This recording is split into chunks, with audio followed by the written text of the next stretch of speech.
promise you, this time the judges won't need to be there. If it's Khamzat, you think you're strong, you think you're powerful, you have not felt anything. And I can't wait till I see it on his face, because I see it on every single person I fight's face when they realize, oh shit, that's the message. What is it that you can do to Khamzat that the rest of the division has failed to do so far? Beat him. How so? I can beat Khamzat. You know, I know for a fact Khamzat is shooting. That's a fact. I don't think, just like everybody else, he knows what he's going to feel when he is Khamzat going to be able to take me down? Absolutely. Absolutely, he'll be able to take me down. This is how a fight works. I would hope so. Isn't he like some Swedish champion or something? I would hope he could take me down. But then he has to deal with me on the ground, and he has to keep me there. Can I take Khamzat down? Absolutely. Am I going to take Khamzat down? Absolutely. And that then we're entering an area that he doesn't know. He got taken down by Gilbert Burns. He got taken down by Usman. We've seen him being as dominant as anybody can be in the first round. We've seen him being as exhausted as anybody can be in the third round. This is a 5-rounder. With people that train with him, so I think that will probably be, but that's also hard to go on because nobody wants to really give anything away. But I don't think myself and Khamzat has really, maybe he has, he's trained with Till, which I fought. He's trained with Strickland, which I fought. And I guess that's going to be the only benchmarks for me. But, when it comes to strength, there's not even a doubt in my mind that, Khamzat is a strong guy, but I know for a fact that he's never felt power like this. I am not the best grappler, wrestler, or striker. In MMA, I'm the best. When we mix it all up, I am. That's why I have this. That's why the man has had every opportunity by anybody who means anything to get this, and he still couldn't do it. For me, let's just fight. Get it over with. Let's do it. I mean, let's... The middleweight division just turned red hot. After weeks of mounting tension, Dricus Du Plessis has fired back at Khamzat Chimaev, and he didn't hold anything back. In a fiery response, Du Plessis declared, "I'm the best middleweight on the planet, and I'll prove it when we fight." He wasn't just talking trash. He was sending a message. While giving credit to Chimaev as an incredible fighter, DDP made it clear that raw aggression alone won't be enough. He warned that Chimaev will struggle against someone just as physical, but far more battle-tested. With the lines now drawn, this fight has gone beyond rankings. It's personal. The middleweight division has a storm coming, and it starts with this clash. Yeah, I think Khamzat's an incredible fighter, but you're fighting in the top 5 of the UFC. Everybody's incredible fighters. Khamzat is an absolute animal, absolutely. But I mean, you look at the Gilbert Burns fight, which you could have scored either way. You look at the Kamaru Usman fight, and you go, yeah, he did beat Robert Whittaker, but obviously his teeth broke back. It's unfortunate. He is really good. So, deserving of a title shot 100% after that performance. It's just an idea that I'm running by. John Jones is the only current American UFC champion, right? Yep. So now you have to ask your question. UFC is a massive American company. Mm-hmm. Is that... Oh, shit. 170. Who's 170 champ? That's Bilal Muhammad. Yeah, Bilal. You're kind of right. Yeah, I think it's the... I can't believe you just said, who is the 170 champ?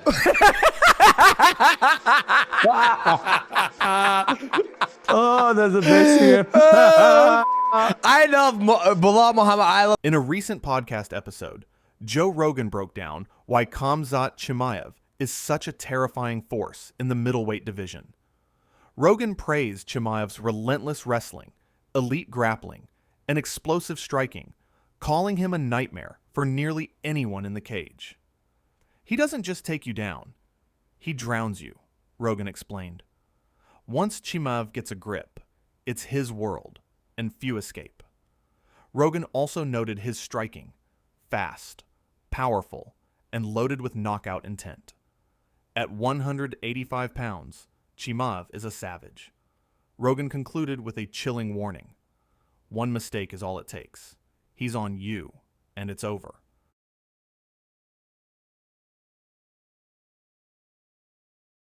Just the amount of technique that Khamzat has and the intensity of his attack is unlike anybody else. He's so talented. He's so good at grappling, and his stand-up is fucking dangerous too. And I think he's way better at 185. I really do. I think at 170 he was killing himself to make that weight. And now you see him at 185. I think he has more energy. And he's more than big enough for those guys. He's huge. He's a big guy.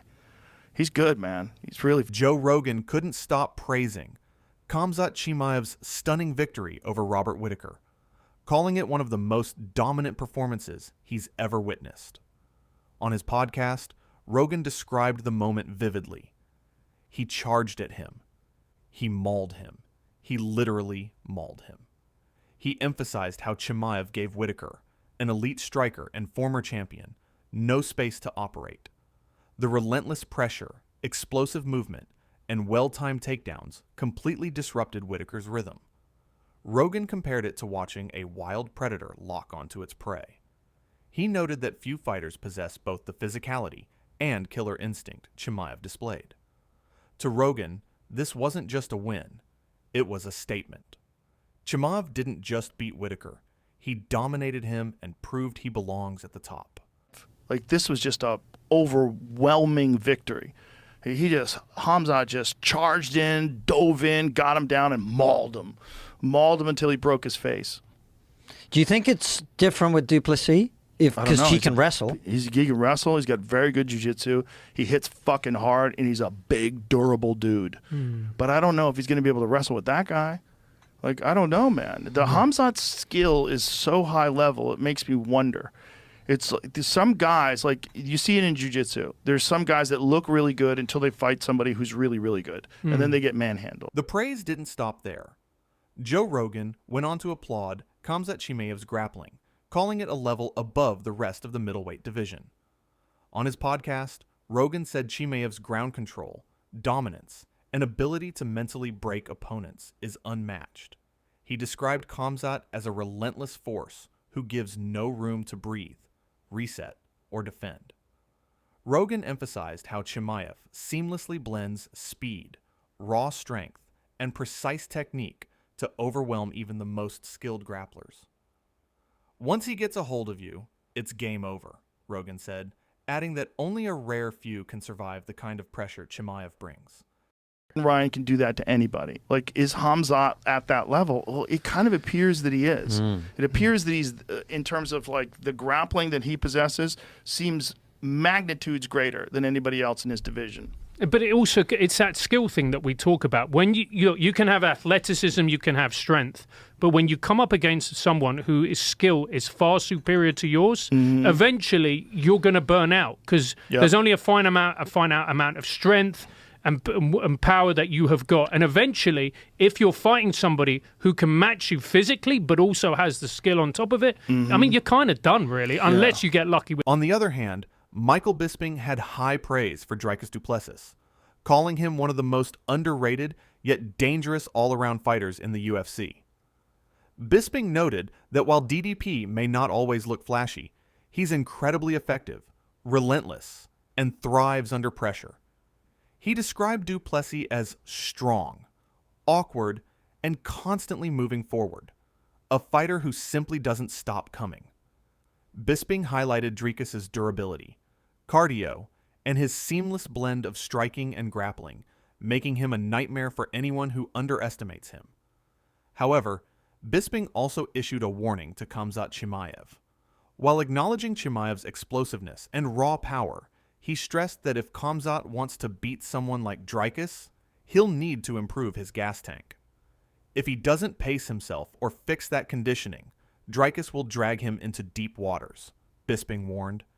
He believes this potential showdown could expose a major weakness in Chimaev's game if he's not prepared. He is gigantic for a middleweight as well. He's a very, very strong guy. He's got great jiu-jitsu. He's got excellent conditioning. Now, the conditioning is going to be key for Khamzat because moving up to 185, the conditioning will be improved. The strength will be improved. He can take on more nutrients. He can recover better between training sessions. Michael Bisping predicted that Khamzat Chimaev will come out swinging with full force against Dricus Du Plessis, aiming to overwhelm the champion in the opening minutes. Khamzat's going to go absolutely berserk, Bisping said, expecting him to rush in and try to finish the fight early. That's just his style. Bisping admitted this could work if Chimaev catches Du Plessis off guard or secures an early takedown.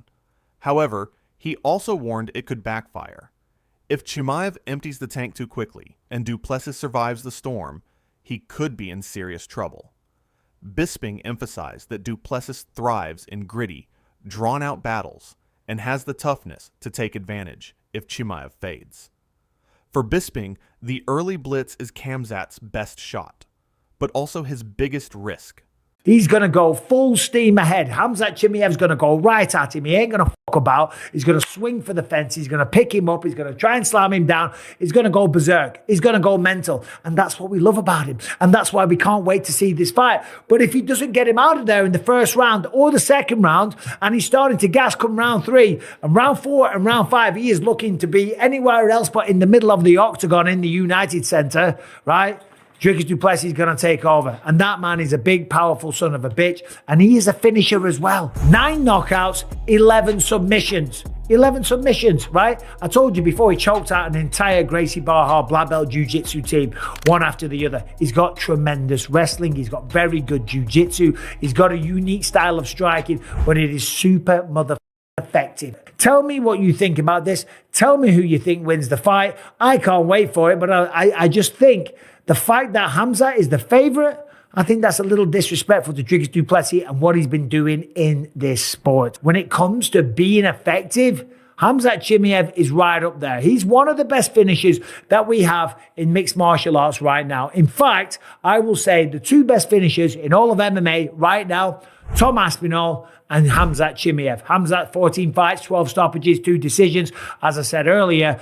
And I'm telling you, he's going to try and finish Dricus Du Plessis straight away. And that's his best bet. Now, Dricus Du Plessis, this man's on fire, right? He's 23-2 overall. He's on an 11-fight win streak. He's got 10 wins in the UFC. And of course, this will be his 3rd title defense. He beat Sean Strickland by unanimous decision. He choked out Israel Adesanya in the 4th round. And he took the belt, as we know, in a close split decision victory over Sean Strickland way back at UFC 297. But they always say when you become the champion, you get 30% better. This man is improving all the time. He's got tremendous grappling of his own. If Khamzat Chimaev thinks that he's going to go out there and just take down Dricus Du Plessis and just choke him out, right, like he's some schmuck. You believed as recently as Chimaev's last fight that nobody could touch him. And you're a very fickle group. And can he beat him? That's between those two. How does he beat him? He starts with plan A, which is to take him down and maul him. And if that doesn't work, which in the past it hasn't, he attempts to bludgeon him on his feet more than he gets bludgeoned. That's the answer to the question. That's how Chimaev would